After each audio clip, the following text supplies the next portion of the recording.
Hello दोस्तों, नमस्कार। आप सभी लोगों का बहुत बहुत स्वागत है हमारे YouTube channel study with Bhushan पर। आशा करता हूं कि आप सभी लोग बहुत अच्छे होंगे और अपनी तैयारी में लग गए होंगे। जैसा कि आप सभी लोगों को पता होगा, 15 नंबर की पेडागोजी मैथ की वो आपके एग्ज़ाम में सीटेट के एग्ज़ाम में पूछी जाती है। जो आप लोगों के लिए जितने भी अभ्यर्थी हैं, अगर उनकी मैथ कमज़ोर है तो उनके लिए बहुत ही बेहतरीन स्कोरिंग के लिए इनको ये तैयार करना बहुत ही ज़रूरी है। हम यहाँ लेकर आए हैं गणित पेडागोजी के महत्वपूर्ण प्रश्न जो आपके एग्ज़ाम में बार बार आने की संभावना है। आपने कई बार देखा होगा कि जो आपको क्वेश्चन आते भी हैं वो आपसे गलत हो जाते हैं। तो आज हम इस वीडियो के माध्यम से आपको गणित पेडागोजी की ऐसे क्वेश्चन कराएंगे जो आपके एग्जाम में बार बार रिपीट होते हैं। चलिए वीडियो की शुरुआत करते हैं। पहला क्वेश्चन आपके सामने है, गणित सभी शाखाओं में सबसे प्राचीनतम कौन सी है? तो गणित की सभी शाखाओं में सबसे प्राचीनतम शाखा आपको बताना है। तो आपका राइट आंसर हो जाएगा अंकगणित। तो जैसा कि वन लाइनर क्वेश्चन आप लोगों के लिए लेकर आए हैं, अगर वीडियो आपको अच्छी लगेगी तो आप वीडियो को लाइक और शेयर करिएगा। चैनल पर नए हैं जिनको सब्सक्राइब जरूर कर लीजिएगा। तो यहाँ आपको याद रखना है, गणित की सभी शाखाओं में सबसे प्राचीनतम कौन सी शाखा है? अंकगणित आपका राइट जवाब हो जाएगा। बढ़ते हैं अगले प्रश्न पर।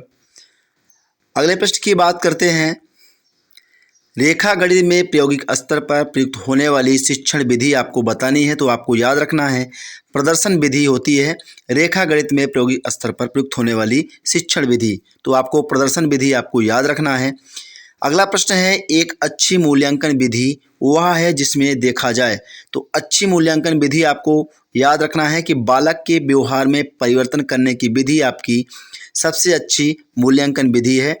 बालक के व्यवहार में परिवर्तन करने की विधि, जिसमें आप देख सकते हैं या देखने को आपको मिलता है कि एक अच्छी मूल्यांकन में बालक के व्यवहार के बारे में जानकारी देखी जाती है। अगला प्रश्न है, जैकब एल मोरेना का संबंध किस विधि से है?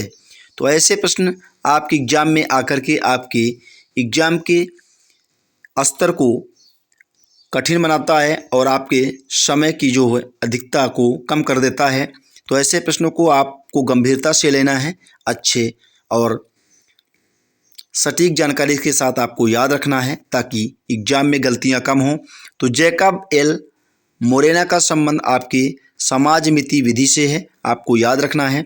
समस्या समाधान विधि का सोपान कई बार फग या क्वेश्चन है, इसको आप स्टार लगा सकते हैं।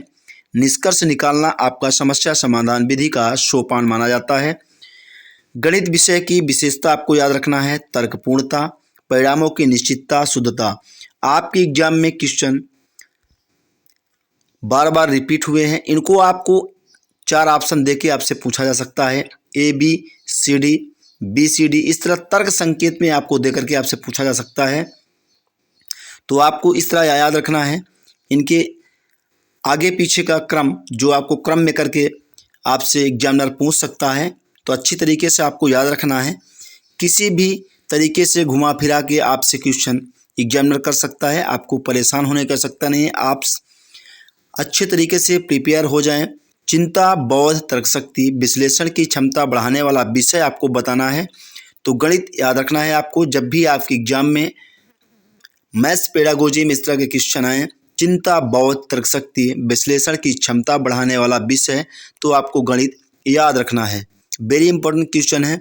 गणितीय निष्कर्ष सर्वमान्य होते हैं, इसका कारण ये होता है कि यह तर्क पर आधारित है, इसलिए गणितीय निष्कर्ष सर्वमान्य होते हैं।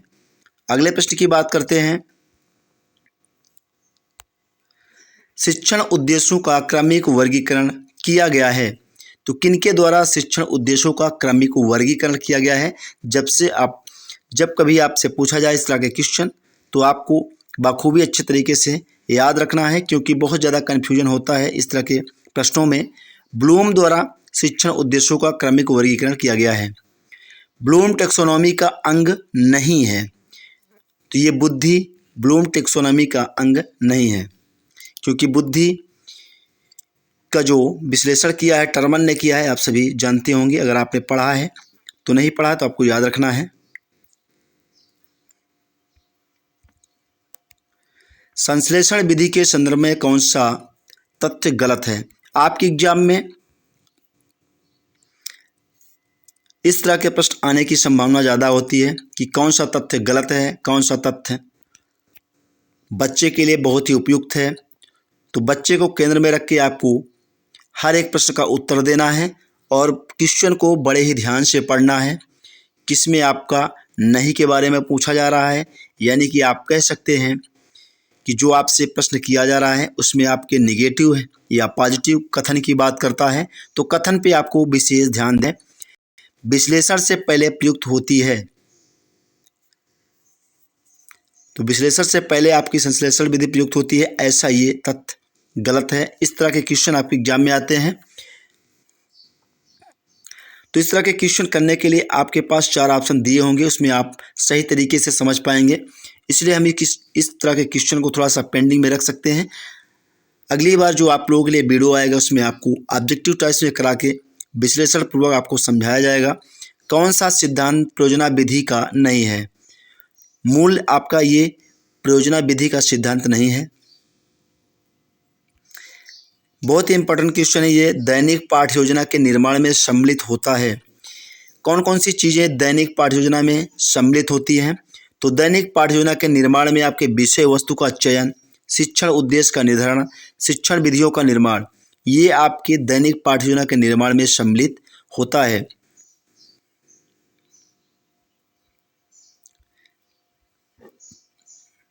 कुछ ऐसे भी क्वेश्चन हैं जो आपके काम के नहीं हैं, उसको हम साइड में करते हैं। ज्ञानात्मक पक्ष के उद्देश्यों में सर्वाधिक योगदान किसने दिया?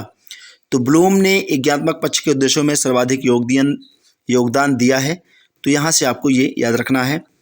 पाठ्य योजना का भाग नहीं होता है शिक्षा के उद्देश्य। ऐसे प्रश्न डायरेक्टली भी आपके एग्जाम में आपको देखने को मिल सकते हैं। डायरेक्ट आपसे पूछा जा सकता है, पाठ्य योजना का भाग नहीं है। 4 ऑप्शन आपको दे दिए जाएंगे। गणित के मानसिक सिद्धांत के जन्मदाता आपको बताना है। प्लेटो आपके गणित के मानसिक सिद्धांत के जन्मदाता हैं। निगमन विधि का उपयोग, तो ये सूत्र का प्रयोग करना है, निगमन विधि का उपयोग। अगला प्रश्न है, सामान्य से विशिष्ट की ओर शिक्षण सूत्र आधारित विधि है। बहुत बार पूछा गया ये क्वेश्चन है, वेरी इंपॉर्टेंट है। सामान्य से विशिष्ट की ओर, तो आपको याद रखना है निगमन विधि। सामान्य से विशिष्ट की ओर शिक्षण सूत्र पर आधारित विधि आपकी निगमन विधि है। विशिष्ट से सामान्य तथा स्थूल से सूक्ष्म, इसी का जो व्यवहारिक यानी बदलता हुआ नाम आपसे ये भी पूछा जा सकता है, या फिर सिर्फ इतना भी कह करके क्वेश्चन आपको समाप्त कर सकता है एग्जामिनर। तो दोनों चीज़ें आपको बहुत ही बारीकी से याद रखना है, किसी प्रकार का कोई कन्फ्यूजन आपके दिमाग में न रहे, इसलिए दोनों क्वेश्चन आपके सामने हैं, स्क्रीनशॉट लेकर आप रख सकते हैं। विशिष्ट से सामान्य की बात करी जाए तो आपको आगमन विधि याद रखना है, और सामान्य से विशिष्ट इसी को उलट दिया जाए तो आपका निगमन विधि हो जाएगा। तो आप किस टाइप से याद कर सकते हैं, आप अपने हिसाब से इसको तरीका लगा सकते हैं याद करने का।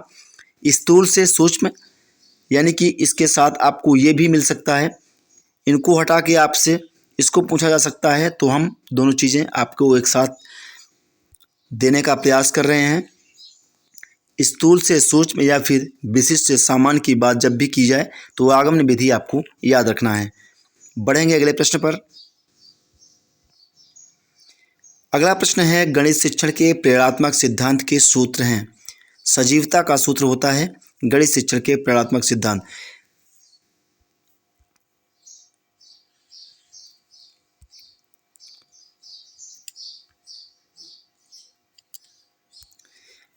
गणित शिक्षण के लिए पाठ्य योजना का निर्माण आवश्यक है।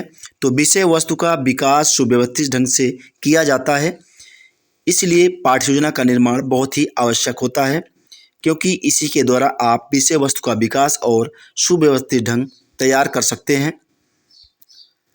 रेखा गणित में कौन से आयाम को प्रमुख स्थान दिया जाता है? आकार, विस्तार और स्थिति को रेखा गणित में प्रमुख स्थान दिया जाता है। गणित विषय का सबसे अधिक संबंध होता है विज्ञान के साथ। कई बार पूछा गया क्वेश्चन है, तो आपको याद रखना है गणित विषय का सबसे अधिक संबंध विज्ञान के साथ होता है। तो यहाँ हमने इम्पोर्टेंट क्वेश्चन को कराने का प्रयास किया है। अगर वीडियो आपको अच्छी लगी है तो वीडियो को लाइक और अपने दोस्तों के साथ शेयर करिएगा, और कमेंट बॉक्स में कमेंट ज़रूर करिएगा, ताकि इसका जो नेक्स्ट पार्ट है, अगला पार्ट नंबर 2 हम कह सकते हैं। अगर आपको ये वीडियो पसंद आती है तो हम पार्ट नंबर 2 आप लोगों के लिए बेहतरीन तरीके से तैयार करके लाएंगे ताकि आपको आने वाले एग्ज़ाम में कठिनाई ना हो। मिलेंगे नेक्स्ट अगले वीडियो में। Thank you for watching.